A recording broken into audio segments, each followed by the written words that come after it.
Dr. Vixlen had served as chief medical officer aboard the exploratory vessel Horizon's Edge for 12 years, treating injuries and illnesses across 19 different species. She considered herself unflappable, a consummate professional who had seen everything the galaxy could throw at biological organisms. Then the distress beacon activated on planet Car 7, and she met Staff Sergeant Maria Santos. The rescue team found the human 37 hours after her scout ship crashed on the planet's surface. By all calculations, she should have been dead within minutes. Car 7 was a nightmare world, atmospheric pressure 3 times Confederation standard, temperatures fluctuating between -40 and +60 degrees Celsius, gravity at 2.1 standard, and an atmosphere so corrosive it dissolved their probe's outer casing within hours. Yet there sat Maria Santos, leaning against a rock formation, calmly eating something from an emergency ration pack. "You're late," she said as the rescue team approached in their heavily reinforced environmental suits. "I've been waiting since yesterday." Vixlen stared through her helmet's visor, her medical scanner refusing to believe its own readings. You're not wearing an environmental suit." Maria looked down at herself. She wore a standard flight suit, torn in several places, one sleeve completely missing. Her exposed arm showed bruising and minor lacerations, but she was very much alive. "Yeah, mine got shredded in the crash. Punctured the helmet, too. Had to ditch it." "That's impossible," the rescue team leader stammered. "This atmosphere should be burning your lungs." "I mean, it's not pleasant," Maria admitted, coughing slightly. "Tastes like battery acid and burning plastic had a baby. But I've breathed worse." "Ever been to a nightclub in New Jersey?" Back aboard the Horizon's Edge, Vixlen conducted the most thorough medical examination of her career.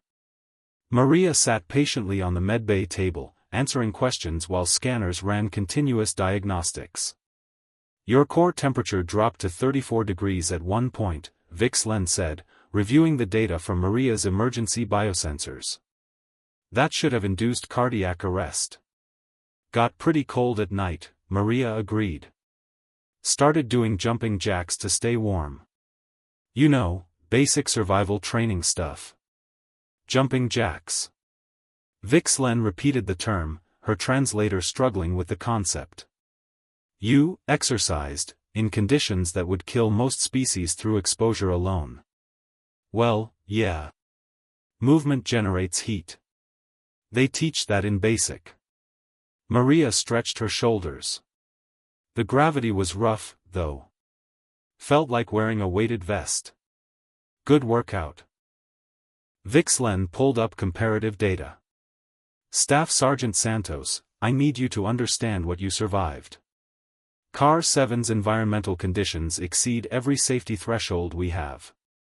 The pressure alone should have crushed your skeletal structure. The temperature swings should have caused catastrophic organ failure. The atmospheric composition should have destroyed your respiratory system." Maria nodded thoughtfully. "So. Tuesday? I'm sorry. That's about average for Earth, actually. Well, minus the corrosive air. But temperature swings? We've got deserts that go from 50 degrees during the day to below freezing at night. Gravity's a bit higher than home, sure, but not that different. And pressure?" She shrugged. "I grew up in Colorado. High altitude. My lungs are used to working harder." Vixlen sat down, her legs suddenly unsteady. "You're telling me that what we classify as a Class 9 hazard world is comparable to your home planet?" "Earth's a Class 12 death world, Doc," Maria said gently. "We've got weather systems that can level cities, temperature zones ranging from Antarctic winters to Death Valley summers, ocean pressures that would pancake your ship, and enough natural disasters to keep things interesting. Humans evolved to handle all of it." The medical officer pulled up Earth's environmental data, reading it for the first time with true comprehension. "Hurricanes. Tornadoes. Earthquakes. Volcanoes. Tsunamis. temperature ranges that shouldn't be survivable. Atmospheric oxygen levels high enough to be toxic to most species. How? She asked simply. How does any species survive, let alone thrive, in such conditions? Maria smiled. Adaptation. Our bodies regulate temperature through sweating. We can cool ourselves in extreme heat.